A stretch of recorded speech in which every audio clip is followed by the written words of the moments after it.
So right now there are kids and infants are in Turkish jails right now waiting for help. I understand my family is so important, but like I gotta stand up for those people. Yeah, it's so interesting you said that. You said my family is one. In World War I, for the Assyrian Church of the East, we actually had a patriarch. His name was Marshamun Binyamin.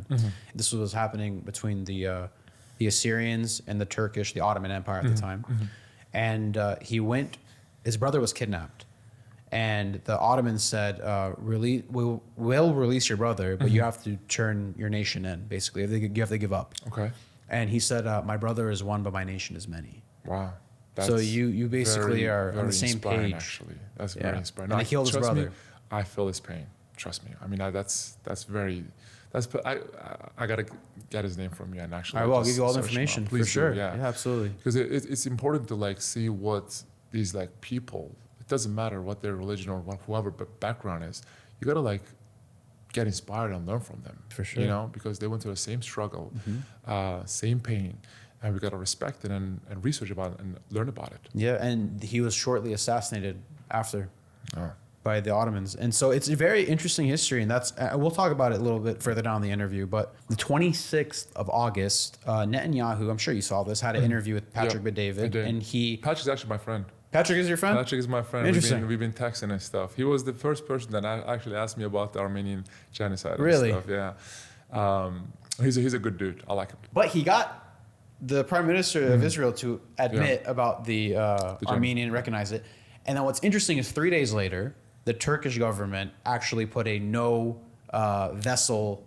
fly over Turkish airs. That and also no ships of cargo or personal from Israel who are waving the flag or have an Israeli cabin come to Turkish ports. They're not allowed anymore. And their claim is that it's to protest what's happening in Gaza. But like you could have done this in the last 2 years, and they decided to do it 3 days after Netanyahu admitted to the Armenian genocide. So first, my question is to you: is like, do you think that a guy like PBD, his life's endangered now for causing conflict between two countries? Man, I mean, he like PBD. I like him a lot, respect him a lot, amazing guy. But like he got into a topic that like will bother so many people. You know what? I'm glad that he did, because like, listen, I think he's one of the best interviewers out there, and he asked people some questions that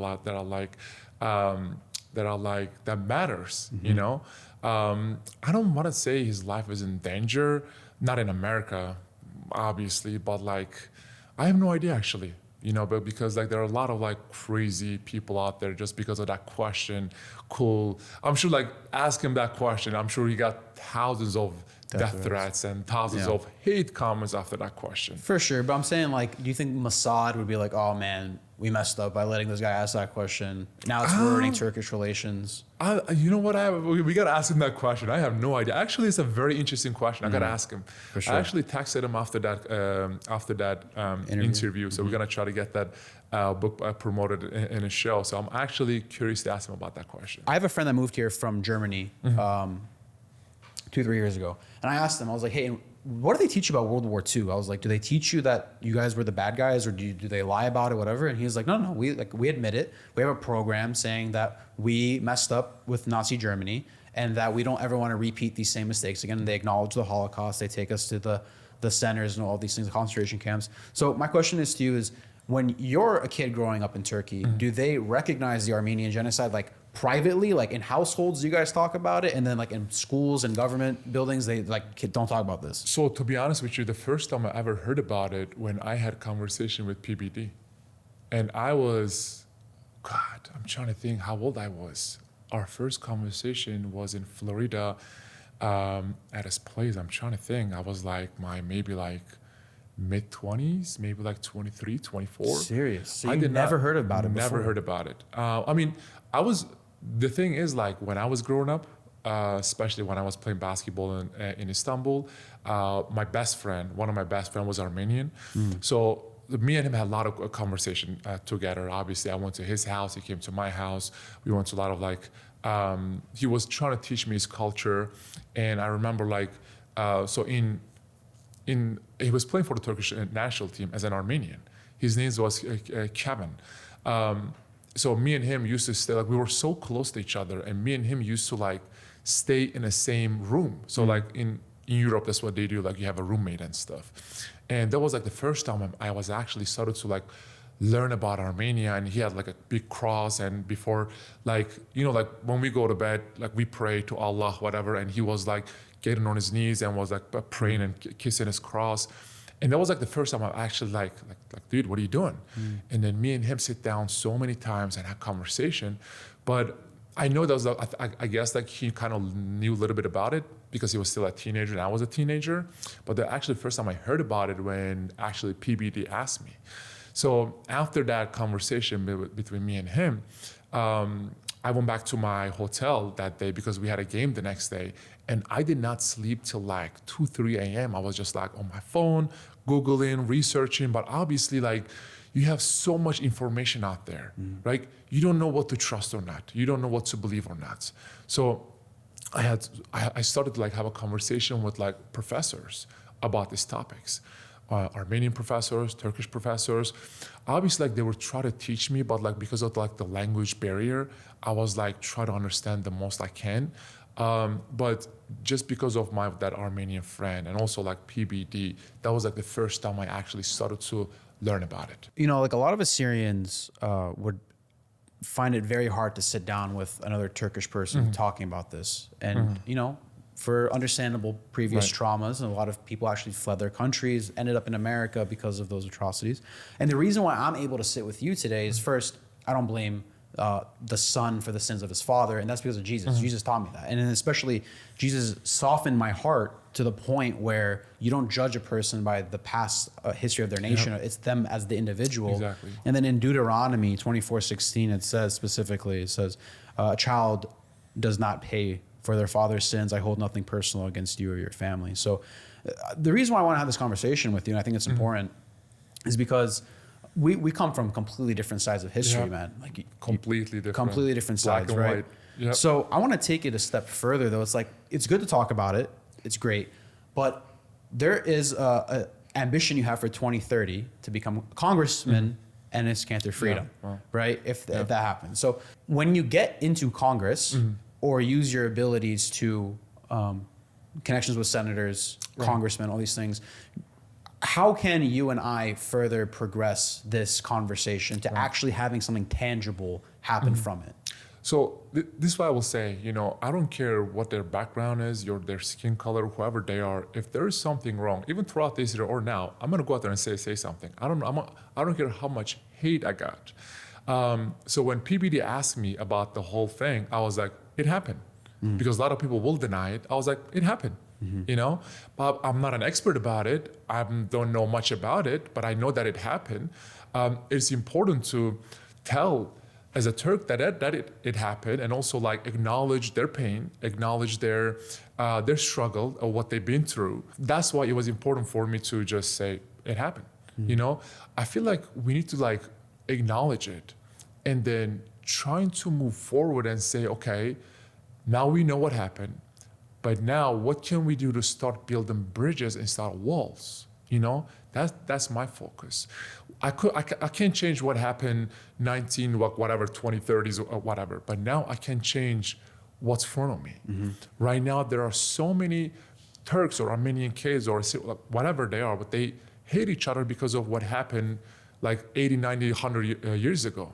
But I think now the future is in our hands. What can we do to start building bridges between nations and cultures and countries and religions, you know?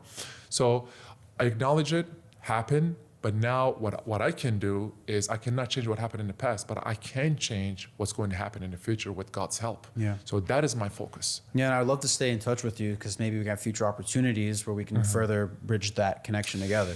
Actually, in Boston, I'm sure you know, is one of the biggest, the Armenian community over there. Oh, I had no idea. Boston. Yeah, so Boston is huge. It's really big. I attended their dinner. It was a beautiful, delicious dinner. And then after that, we wanted to organize a basketball camp between Turks and Armenians, you know, because we did the same basketball camp between Israelis and Palestinians. It was crazy because like, when they walked in onto the court, like Israelis were stayed on one side and the Palestinians was on the other side. Like forget about like passing the ball, they were not even shaking hands. And then after that, I was like, we gotta break the ice. Like, well, like, what can we do? So I started putting them in the same team. Like the first couple days, they were not even like passing the ball to each other. But then like you see like those are kids, those are innocent people, right? And then I remember like I get a rebound. I passed the ball to this like Jewish kid, Israeli kid. He had like a kippah on. He crossed someone over. He passed the ball to this Palestinian girl. She scored the ball. And while she was coming back, they high-five each other. I was like, dude, this is the most beautiful thing I've ever seen in my life. You know, like there are a lot of crazy things that happen in the world, man. But I think like me, you, or all these people who are watching this right now, we gotta figure out ways to like bring people together. We have enough hate in the world right now. For sure. Completely agree. So why should America focus or care about what's happening to other people in different parts of their lives? Like, for example, we got jobs, we have bills to pay. Some Americans are struggling incredibly hard, putting their kids through college. Like, how do they have the bandwidth to care about what's happening in other places of the world? Why should they care? That's a good question, actually. Why should America care about there are things that are happening in other countries? I mean, we have so many Americans, you know, are jobless. We have so many, I mean, you go to Philly on the streets, people are suffering over there. Yeah, it's crazy. Drugs are all-time high and fentanyl and this. So like, it does affect it obviously, but like, I feel like America should start focusing on America, you know? Because if not, then like, we send billions of dollars there, billions of dollars in another country, look at what China is doing, focusing on itself and it's building every day.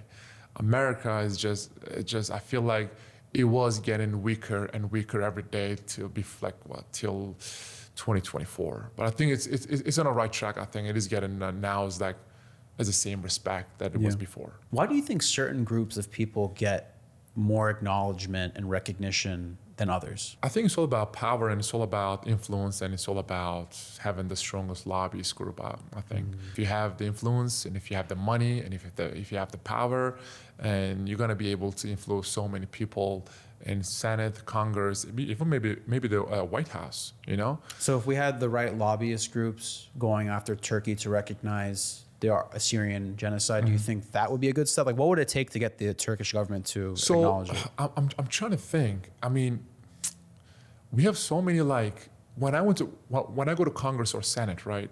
Sometimes we do talk about this stuff. Like sometimes senators and congressmen ask me, as a Turk, what do you think? I was like, listen, as a Turk, yeah, do it. You guys should do it because it happened, you know? But I think like it's just like, Turkey is a very important ally. Turkey is a NATO ally. Like, think about this. Erdogan now is putting thousands of people in jail, right? When Erdogan came to America, he started to beat innocent civilians. His bodyguards were beating up innocent civilians in Washington, D.C. I don't know if you've seen that or not. I've seen clips, yeah. Yeah, so Turkey is a very important ally and is the second strongest military in NATO. So, and also there's an American air base in Turkey. So Erdogan uses that. Erdogan uses it as a leverage. And also, like, look at all the European countries. Which European country that has came out and says something against Erdogan? Not many. You know why? Because Erdogan threatens all the European countries. Erdogan led over 10 million Syrians into Turkey. And now he's saying, Europe, if you don't listen to what I have to say, I'm gonna let all the refugees go to Europe. And like, think about if you're Germany, if you're Sweden, if you're this and that, you don't know who they are. You don't want them in your country. So like Erdogan somehow are able to manipulate and also threaten the whole Europe and also America. And America needs the Incirlik, the American air base because of Iran's threat. So all these politicians will care about it. All these politicians will acknowledge it, but I don't think they will do anything about it because of how much they need Turkey. So for that reason, we need people in Congress and Senate that needs to care about more than being elected in the next term. You know, that's why we need to put people in Congress, people in Senate that won't think about, okay, what should I say so I can be elected again? Right. No, what should we do so we can be the voice of innocent people out there? Do you think I can go to Turkey after having this conversation with you? I would not advise you to do not do it, man. But listen, if you do, I will pray for you. I'll do a lot of interviews and say, hey, let my friend go. Yeah, please. But listen, no, it could get ugly, you know, because now Just for me talking about it, I should know. Of course, yes. I mean, look what happened to this Pastor Brunson. They locked Pastor. The Trump one's the one that got him out, but they locked Pastor Brunson in Turkey for 2 years for no reason, and that's when Trump said, Erdogan, if you don't let him go, we are putting sanctions on it. And that's when Erdogan just chickened out and said, okay, I'm gonna let him go. Dang. All right, so no hair implants for me in the future. When I mean, your hair is good. Trust me. I'm Middle Eastern though, you're bro. part of the world that you don't need a hair transplant. It's gonna fall out soon. I already know it.